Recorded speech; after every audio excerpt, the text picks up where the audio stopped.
Time for Tua to get paid. MarkRogersTV, the voice of college football, breaking down the game we love each and every day.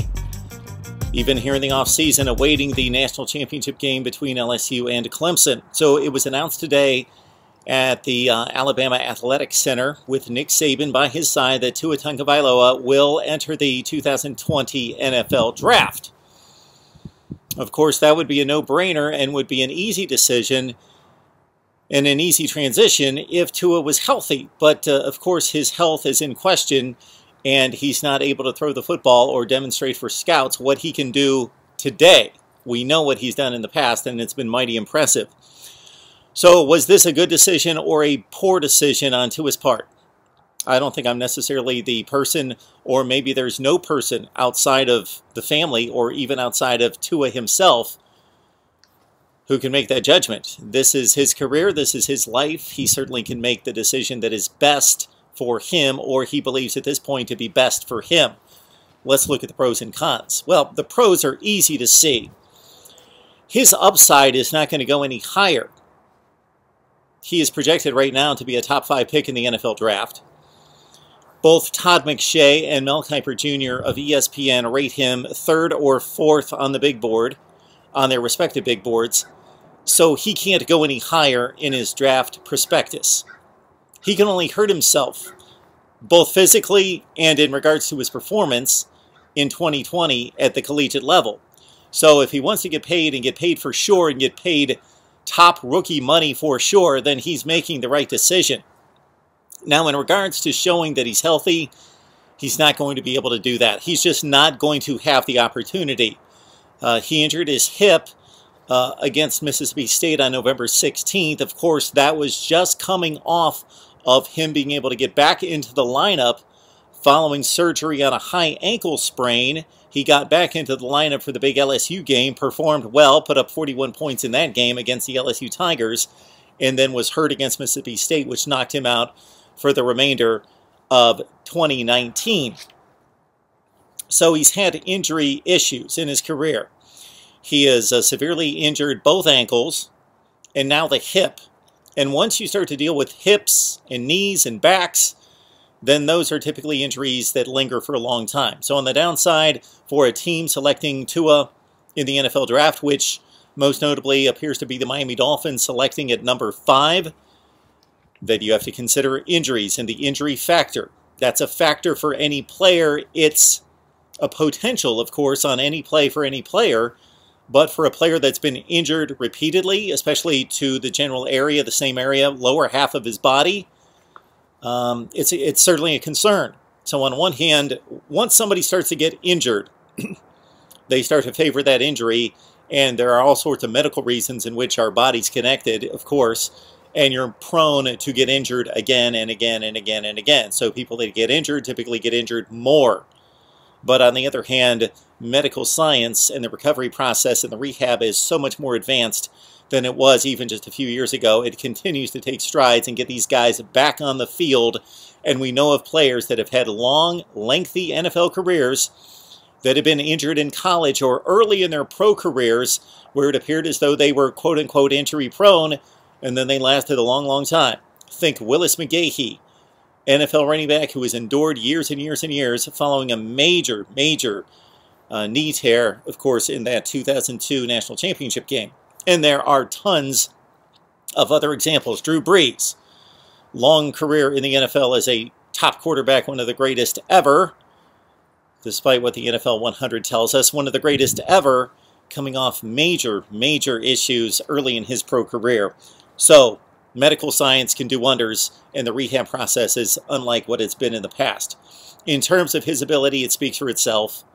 76 touchdowns, 9 interceptions. The legacy that he left at Alabama, first and foremost, was the most impactful and the most meaningful the very first time he stepped on the field in meaningful minutes. That, of course, in the 2017 National Championship game against Georgia. Trailing 13-0, later trailing 20-7.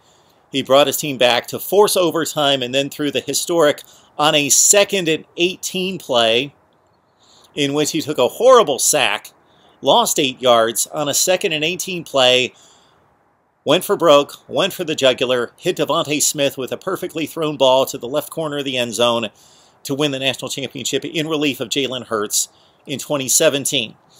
Then he delivered the prolific 2018 season that was stellar, off the charts, historic, second in the Heisman Trophy race to Kyler Murray, probably only because he played at Alabama and Murray seemed to be more of a savior at Oklahoma and more relied upon there, but statistically just as good as Murray, if not better. And of course it was only marred by a subpar performance by the entire team, not just Tua Tagovailoa, in the 2018 National Championship game against Clemson. So that kind of marred his season, of course, but it should not be discounted what he accomplished in 2018, what he was in the process of putting up in 2019, which were, again, prolific, off-the-charts type statistics, near Joe Burrow type statistics this year before he was injured earlier in the season with the ankle, later with the hip, and knocked out of the last several games of the season. But 76 touchdowns and 9 picks in 2 seasons as a starter at Alabama, winning that national championship in 2017, taking his team back to a national championship game in 2018, finishing second in the Heisman Trophy, and maybe eclipsing all of this is how he transformed Alabama's offense. Now, other people made the decision to transform the offense from a pro-style, tight end, fullback, run the football, set up play action, to spread the field, go wide open, pass first, and pass happy. Other people made that decision, but he was the embodiment of this decision. It was because of him, and he transformed the Alabama offense. And that might be one of the reasons why Nick Saban said at today's news conference, he's one of the most impactful players ever to play at Alabama. All right, so did Tua make the right decision again? That is entirely up for him to decide, and he made the best decision. I got to think this is time for him to get paid. His stock's not going to go any higher. There's nowhere else for his stock to go. He's going to be selected in the top 5 to 10 picks of the NFL draft unless somebody really shies away the number of teams that need quarterbacks early. And if you finish high in the NFL draft pecking order, you typically need a quarterback because you're a bad, bad team, that he's going to get selected. Despite the hip, despite the ankle, the medical reports are going to be key in the team analysis of whether they're going to take the risk, because he's not going to be able to prove it or show it that he's back. As projected earlier by the team's physician at Alabama, he wouldn't be able to resume athletic activity until mid-February and not be able to throw until spring.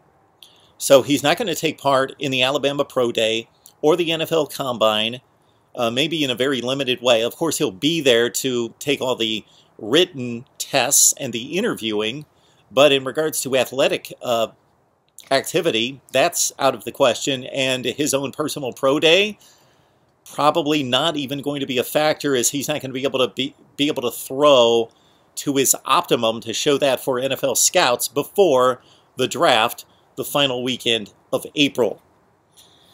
Back for Alabama in 2020 is, of course, Mac Jones, to his backup this season, threw 13 touchdowns and the 2 costly pick sixes against Auburn, won the Citrus Bowl against Michigan, and to his brother, Talia, the freshman, who just completed his first season at Alabama, and incoming freshman #1 dual-threat quarterback Bryce Young, who's already on campus working out with the Alabama football team. We, of course, will spend the offseason conjecturing and setting up the quarterback battle for 2020 at Alabama.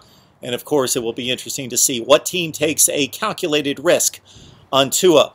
Need to get your thoughts down in the comments section here on Tua Tagovailoa, Alabama's 2020 quarterback battle, right here at Mark Rogers TV, the voice of college football. Please like, comment, share the videos, and subscribe.